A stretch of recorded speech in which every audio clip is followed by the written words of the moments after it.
Hey everyone, how's it going? This is Waj, and as you all know, I got the PS4 very recently, just got it this Friday, and having a great time with it. But one of the things I really want to do is see how the PS4 has evolved and changed from its early generations. And as you can see over here, we kind of have a brief history of the evolution of the Sony PlayStation. And beginning at the very right, we have the first generation PlayStation 1, the PlayStation 2 right beside it, then logically we have the first generation PlayStation 3 and the new PS4 right beside that. Now the history of Sony actually making gaming consoles goes all the way back to the late 80s, where ironically Nintendo commissioned Sony to develop a CD-ROM add-on attachment to their Super NES that they were developing. Now that relationship eventually went south due to financial disagreements between how the revenue would be split up between the two giant companies. Now the result of that feud actually fueled Sony to develop their own gaming console that would compete with the Nintendo Super NES. And this was really the genesis of the PlayStation 1 that you're seeing right now. Now Sony released the first generation PlayStation 1 in Japan back in 1994. A year later, we saw the Western version of the PlayStation 1, which went on to eventually sell more than 100 million units all around the world. Now the PlayStation 2 followed up the release of the PS1 back in 2000. Now from a technical angle, the PlayStation 2 was more than 10 times more powerful than its previous generation. And from a design perspective, you can see that it was the first console to introduce that vertical standing position that is still kept in the new PlayStation 4. Now since the PlayStation 2 also used the DVD-ROM format instead of the CD-ROM format of the original PlayStation, the gaming and media content became a lot more rich and detailed. So it's certainly not surprising when many people say that some of their favorite games of all time were on the PS2, such as Metal Gear Solid 2 and 3 and Shadow of the Colossus. Furthermore, since the PS2 had amazing hardware driving outstanding gaming content, it's no surprise that we find out that the PS2 is actually one of the most sold gaming consoles ever made, selling more than 150 million units all around the world. Now when we take a look at the PlayStation 3 from a financial standpoint, it definitely didn't perform up to the original PlayStation, and of course not to the PlayStation 2's levels, selling just under 80 million and counting. And perhaps one of the reasons for that loss was because of its really high price tag. In fact, when the PlayStation 3 first came out, it was double the price of when the PlayStation 2 came out, selling at over $600. Now even though the PlayStation 3 came in at a very heavy price tag, it did offer a lot for your money. Firstly, it was one of the best HD media consumption device you can get out there. It had a large hard drive where you can store your movies, photos, and music. Moreover, since the PlayStation 3 had a built-in Blu-ray player, it became extremely sought after by home theater enthusiasts and anybody trying to get Blu-ray at their home at a reasonable price, because most standalone Blu-ray players at the time were retailing for about the same price as a PS3. Now technically the PlayStation 3 was leaps and bounds above the PlayStation 2.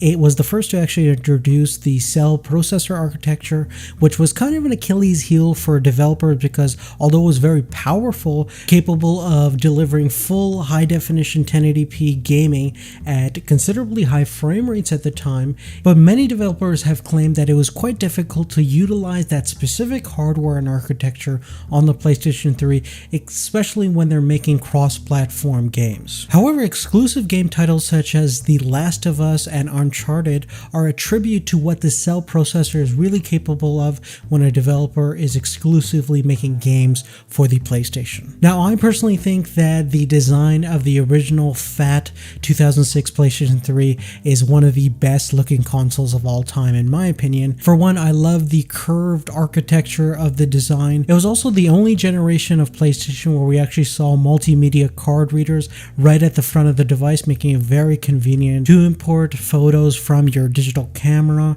to put in music in there, videos, whatever. It was also the first generation to actually get hacked, which caused a lot of problem for Sony, but definitely expanded the horizons of what a gaming console can do. Now looking at the PlayStation 4, you could see the small little cues that it takes from its previous generation consoles. It certainly is very reminiscent of the PlayStation 2 with its more square square boxy design. Obviously it's a little bit more angular, but in terms of overall feel and overall design aesthetic, I think it's probably most closest representative to the PlayStation 2, and perhaps Sony is trying to channel some of that PS2 energy to the PS4. Maybe they're thinking that they could sell another 150 million units like the PS2 and completely destroy the Xbox One. Now, another cool thing that we can take a look at is the evolution of the PlayStation controller. Here on the very right hand side, you could see that we have the original PlayStation 1 controller, the original controller. Now, after the release of the original PlayStation controller, Sony released back in 1997 the dual analog controller, which introduced the dual analog sticks that we've come to know with the PlayStation controller, and then the original DualShock controller, which obviously introduced the rumble aspect of the controller. So as you can see, the original controller didn't actually come with those dual analog sticks that the PlayStation controller is so famous for. So therefore, with this original controller, you are limited in terms of what games you can actually play. You can't really play too many racing games or driving simulators, such as the famous Gran Turismo series or Need for Speed series. You can't really do any first-person shooters. Mind you, there weren't many first-person shooters out for the original PlayStation, but all things considered, in terms of the feel and ergonomics of this controller, it feels very similar all the way up to DualShock 3. Now, the DualShock 2 is pretty much identical to the first analog DualShock controller, besides some very minor aesthetic differences. Now, one of the things that made the DualShock 1 and 2 different from every other rumble controllers is that it actually had dual vibration motors, making it very powerful and much more responsive than other rumble controllers out there. Now, additionally, when it comes to the dual analog thumbsticks, one of the great things is the overall texture and feel and overall grip that you get with the rubberized controller, which is certainly better than what Nintendo and other people were doing with a more plasticky, slick finish on the thumbsticks. Now, another great thing is when you press on the thumbsticks, you actually unlock another button, another way to interact with your game by enabling the L3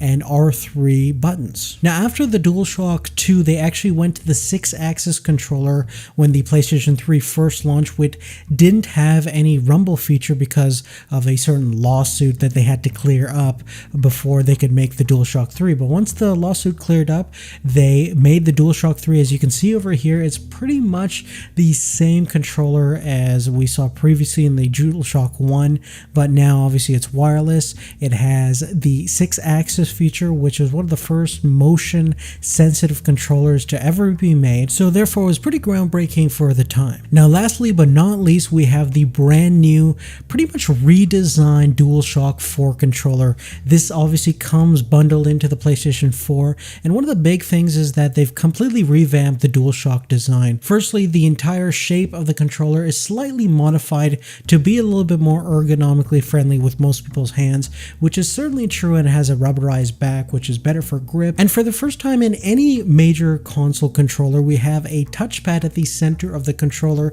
which is going to unlock different controlling abilities depending on what game you're playing.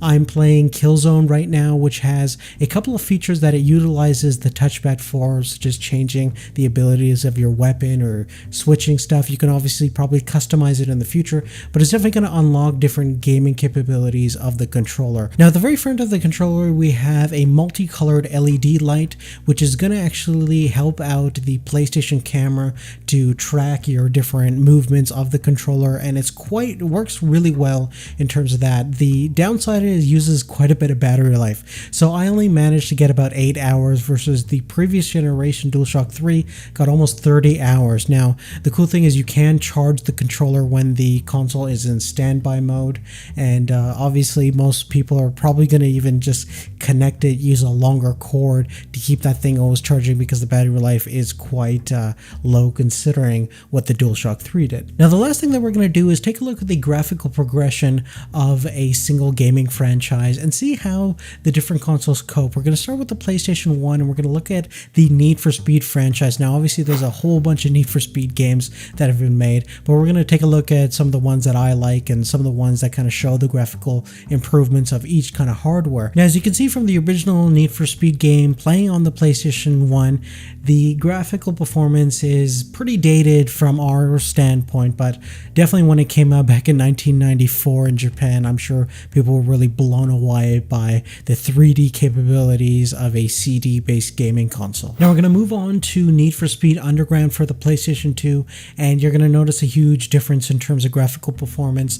This game definitely shows off what the PlayStation 2 could do. One of the amazing things that I've noticed right off the bat is how smooth this game runs at. It definitely runs more than 60 frames per second, which is certainly amazing, especially when we take a look at the hardware that was inside the PlayStation 2 at the time. Now we're going to switch gears to a more graphically intensive game when comparing the PS3 to the PS4. We're going to switch to Battlefield 4, and this game is going to really illustrate well the differences between the two in terms of hardware. Now the PS4 is using a Jaguar-based AMD processor, which is effectively an 8-core chip with like 8 gigs of GDDR5 and a very, very powerful graphics processor inside, as well as the general CPU, and you have a whole lot of memory bandwidth to do a lot of impressive things. It's basically a very high performance PC in a $400 box. Now reviewing this gameplay footage of Battlefield 4 side by side, you'll notice that there's a lot of different texture details and a lot more color depth in everything that you're looking at, as well as a generally higher frame rate. When we take a look at a lot of these scenes, you'll notice that things run a little bit smoother. Obviously this is slowed down a little bit to see judderly effects and to see more anti-aliasing stuff, and to see different gradual changes of water and different texture popping and things like that. And you'll see that the PS3 has to simplify a lot of different textures. It has a less of a throw distance in terms of how far you can look back, and there's a lot of color information, a lot more depth into the PS4 image, as well as having a generally higher frame rate.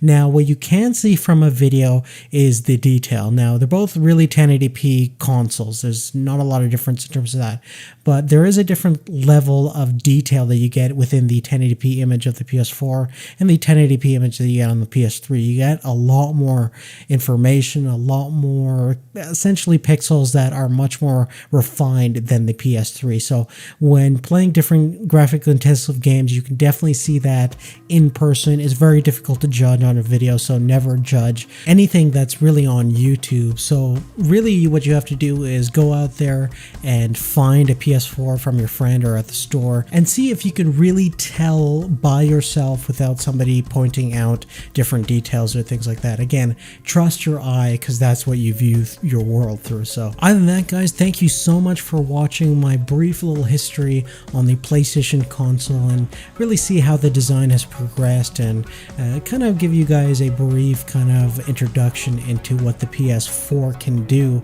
and how it compares against its older generation. But if you like this video, please make sure to give us a thumbs up and share it if you can. It really helps us out tremendously, and keep on the lookout for my PlayStation 4, Xbox One, and Wii U comparison. That's kind of like a console war for this generation of console gamers out there. So that'll be coming up very soon, and thank you so much again. We'll see you later. Take care.